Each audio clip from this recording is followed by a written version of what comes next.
Hey, what's up? Just got back from vocabs. Good time for a quick update. Haven't posted much in the past 6 weeks or so. Hexitas asked me if I've been on vacation. No, just been busy, mainly family stuff. There are some ongoing issues of various kinds in my family.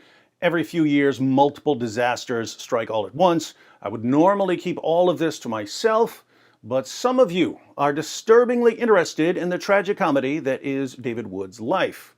And you don't want to just wait for the book. But that's cool. I'm happy to talk. Let's back up to July when we left for a week. We drove to St. Louis for the Myotubular Myopathy Conference. It's about a 17-hour drive each way in an RV. Some of you came to see me at the hotel. One of you brought me a giant iced coffee with 2 espresso shots. Much appreciated.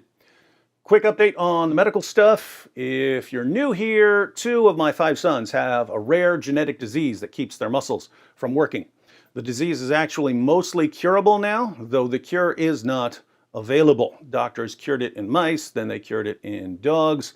They started human trials last year. Looks like all of the data from the human trials is going to be submitted to the FDA next year to get the treatment approved. If all goes well, the treatment could be available in 2021. That's still a long way off. Some kids aren't going to make it.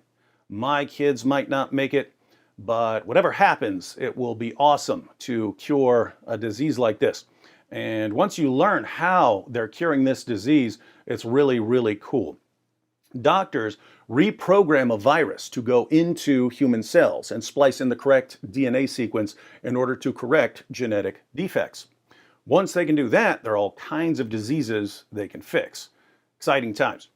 After we got back from the conference, Marie had to head back to New York for a funeral. One of her friends, who used to be Reed and Paley's teacher, died of Lou Gehrig's disease. After that, Marie's parents took care of Reed and Paley so that we could drive down to West Virginia, where I grew up. My mom was diagnosed with lung cancer at the beginning of 2018. The cancer was apparently all in her lung, and it was a small tumor.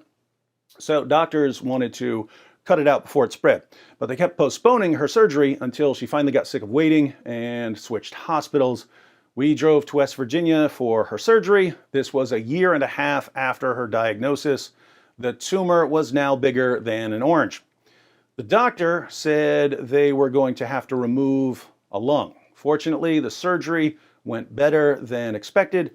They only had to remove half a lung. So my mom has 1.5 functioning lungs. You know what's weird? You'd think that if they're going to remove half a lung, it would be like the bottom half of the lung, but they removed half of the lung long ways. So she has a long, skinny lung on one side, but it works. Now they'll be testing her to see if there's any cancer left. They want to start chemo soon, but they're worried that she's too frail for chemo. Kids, don't smoke. It's not worth it. On the positive side, my brother John just learned his lesson and quit smoking. My mom's a recovering heroin addict. We wanted to get her out of that environment in West Virginia, where heroin use has apparently reached epidemic levels. So once she got the drainage tube removed after her surgery, we had my mom move in with us. We had an extra bedroom, which is where Sam or Vocab or Anthony would sleep when they came to record something. But they can take the couch. It's my mom's room now. On a side note, West Virginia is messed up. It wasn't like this when I was growing up. Growing up, I was what's called trailer park trash. I lived with my mom in a West Virginia trailer park. Everywhere you went, there were hillbillies. But back then, hillbillies were just fun. I took my wife to a bona fide West Virginia hillbilly wedding years ago. My brother John was getting married in a field behind a barn. There was a freshly killed pig roasting over a fire. Someone had brought a freshly poached deer as a wedding present. There were 7 or 8 pit bulls on chains. People started passing around jars of real moonshine. The mother of the bride showed up to the wedding with a black eye. Later, a drunken brawl broke out. The brawl was started by the father of the bride. Wild stuff. There was bad stuff, but it wasn't that bad. It was mostly fun stuff, moonshine drinking and butt kicking. Now I go to West Virginia, and if you didn't know where you were, you'd think that you were in an episode of The Walking Dead, because people walk around like zombies now. Heroin, meth. Kids, stay away from West Virginia.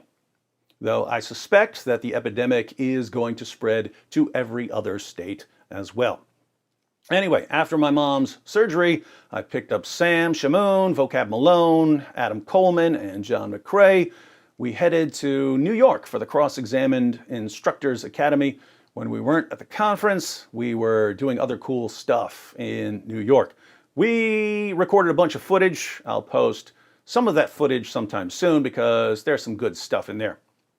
On a related note, some of you who sent me money back in July ended up covering a lot of apologetics training for some people who couldn't have afforded the trip otherwise. It was funny because months ago, I was telling people, yo man, sign up for the Instructors Academy. It'll be awesome.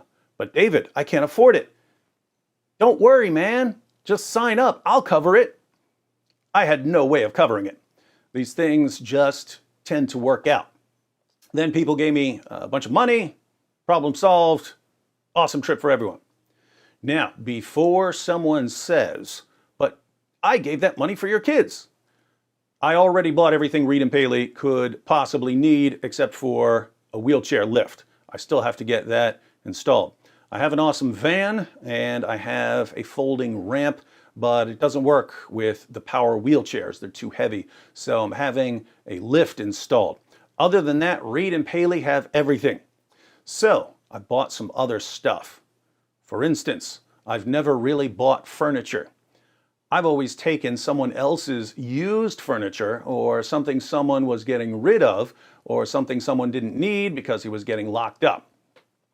So I'd say to my dad, yo, if you're looking at 2 years in jail, instead of putting your stuff in storage, can I have some of it? Our bedroom furniture was my wife's bedroom furniture from when she was a kid. It clearly wasn't made for adults. The drawers were too small. But it's what we had. Not anymore. At 43 years old, I bought my first dresser. I bought a giant man's dresser that comes up to here on me. My wife can't even look in the top drawer without standing on a chair. This thing is massive. It can hold all my fresh gear. So anyway, I bought everything I needed and there was still money left over. Can't just sit on a big pile of money like that. I'm building an empire here, an online apologetics empire. I don't just want an Acts 17 apologetics channel. I want a network of apologists who can cover every issue that comes up. That's what we're building behind the scenes. All right, so after our trip to New York, my sister-in-law, Brittany, my brother John's wife, was found unconscious and blue. Her sister called an ambulance. By the time Britt got to the hospital, she was brain dead. We all assumed it was because of a drug overdose. She's OD'd before, but they did a blood test at the hospital and she was clean. It was a brain aneurysm. She was 28 years old, brain dead from an aneurysm. They pulled the plug last Thursday and she died immediately. Thursday was also my brother John's birthday. So his birthday is now the anniversary of his wife's death. Here's the rough part now. John and Brittany's son, my nephew, Little John, was born addicted to heroin. My brother John was in jail for drugs and guns and robbery when his son was born. Child Protective Services put my nephew, Little John, into foster care. Brittany spent more than a year getting clean so she could get her son back. She was given supervised custody a month ago, and then she died. My brother John got out of prison 2 months ago. He still has 3 months left in a drug program, but a month from now will be the 18-month mark since CPS has had custody of Little John, and they can technically put him up for adoption before John has a chance to get him back. Everyone in the family is willing to take Little John, but CPS seems hell-bent on giving him to someone else. I understand not giving custody to me. I'm a convicted felon and a former mental patient. I get that. But my cousin Brandy also wants to adopt him, and she's little goody two shoes. She's the one who would always snitch on me when I did something. CPS won't give little John to her either. So that's what's going on. We're all trying to keep little John in the family. We'd all like to see John, my brother, get his son back. I know he sounds bad because of the drugs and such, but John was always the good one. I was the cold-blooded psychopath brother. My brother Manny was the hot-headed, flip out and fight 10 people at once brother. John was the nice one. He would only fight if he had to, and even then, he'd hit a guy a couple of times and then stop and ask, "Have you had enough yet?" So John was always the nice one. He got into drugs in his 20s and then took a bad turn. He's clean now, and his wife just died. So John's at one of the most important crossroads in his life. He can either sink into a depression and turn back to drugs, or he can be a man and step up for his son. I think he'll step up. Again, he's the good one. Kids, don't do drugs.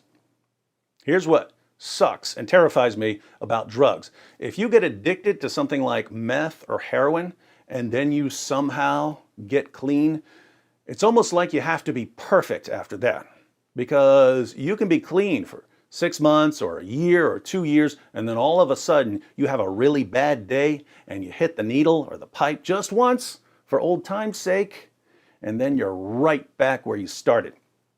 Best way to win that game is never to play.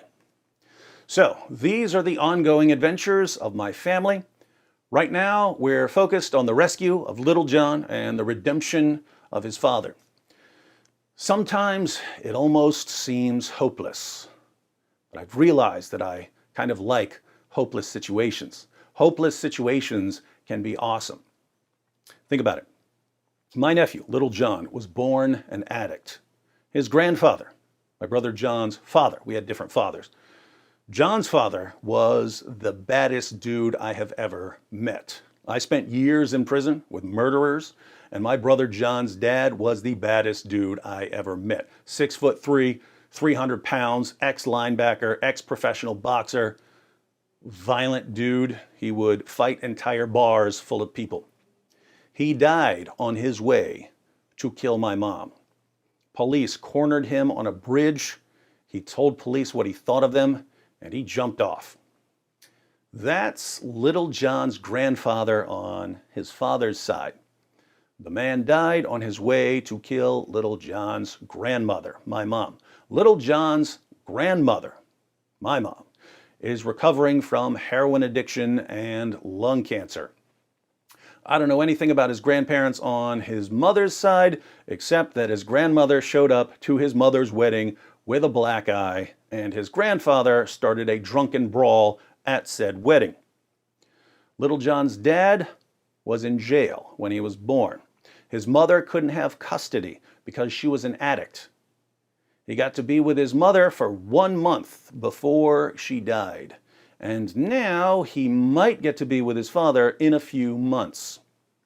His father will be fresh out of prison and a drug program, trying to take care of a baby who doesn't want to smile. Sounds pretty bad.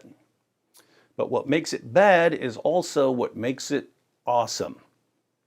If little John comes out of all that dysfunction and achieves anything in life, that's awesome. If my brother John steps up and disrupts the pattern that he was born into and becomes a good father, that's awesome. There are sins that are called generational sins. Parents pass them on to their kids, generation after generation. Those patterns have to be smashed to pieces, and it's a glorious sight to see. So we all want to help John and little John get through this situation. We'll have a better idea what CPS is going to do in the next month or so. If things aren't looking good, I'm going to get John a lawyer. Britt's funeral is this Saturday. It'll be a classic hillbilly funeral out in the woods. I won't be able to make it because I'll be speaking in Texas, just outside Houston.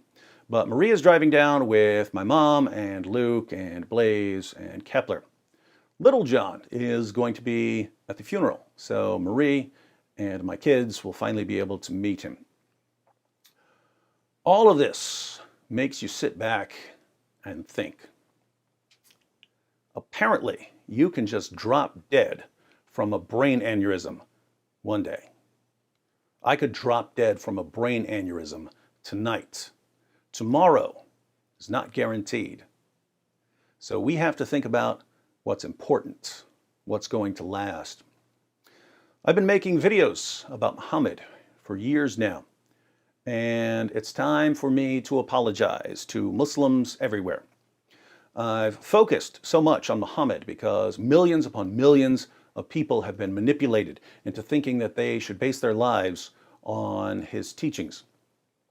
Some have even been manipulated into thinking that the greatest thing they can do in life is to die while killing others for Allah. Someone has to confront Muhammad and his teachings. But who in the world am I? I come from a massively dysfunctional background. My dad was a drug dealer and an alcoholic. He died with his head in a garbage can. My mom was a drug addict. Now she's battling cancer. I've been to multiple jails, multiple prisons, multiple mental hospitals. My brothers are in drug programs. My sister-in-law just died from an aneurysm. I have 2 disabled sons who have endless medical problems. I'm surrounded by family catastrophes. The world is falling apart all around me. And every time disaster strikes, when the dust finally settles, I'm left standing there thinking, wow, none of this hurts me at all. I must be indestructible. And if I'm indestructible, if I can take anything this world can hurl at me, then I have to believe that I'm this way for a reason, because I believe in a God who is sovereign. I mentioned earlier that I like hopeless situations. What could be more hopeless than the rapid spread of an ideology that calls for the violent subjugation of the entire world? Let's make it even more hopeless.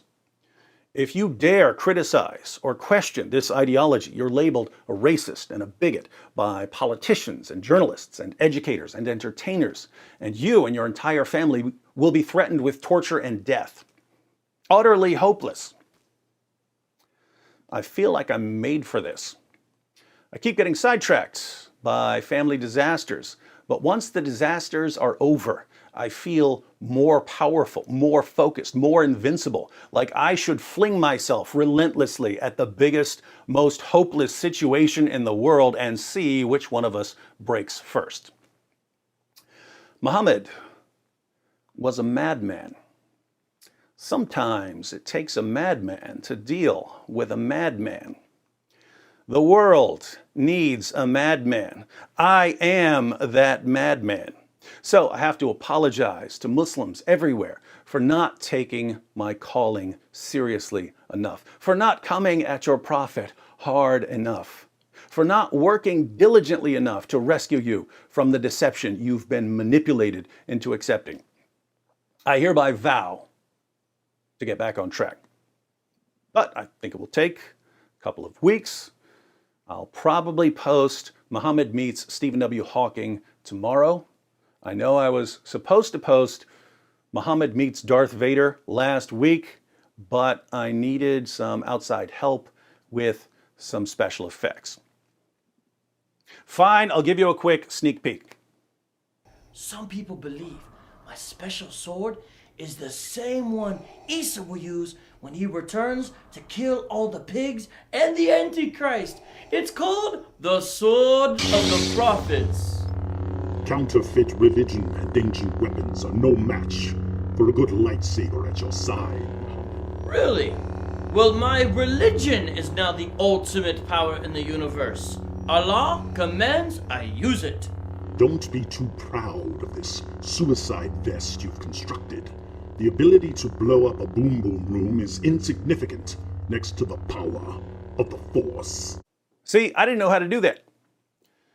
Then my special effects guy said I should sit on this video until a new Star Wars trailer drops and everyone is interested in Star Wars, so that's what I'm going to do. But I'll probably post another episode of Muhammad's Boom Boom Room tomorrow. Then I'm heading to Texas. I'll be speaking this Saturday morning, Saturday evening, and Sunday morning at International Bible Church in Stafford, Texas, just outside of Houston. The link is in the description box in case you're in the area. I'll start to get back to classic D Wood in front of the bookshelf videos next week. Then I'll be with Jay Smith and Eddie Del Cor at the Our Strong Tower Conference in California. The link for that is also in the description box. Then my summer travel is over, and the latest wave of family catastrophes will be coming to an end. And when I get back, my Muslim friends, your prophet is mine.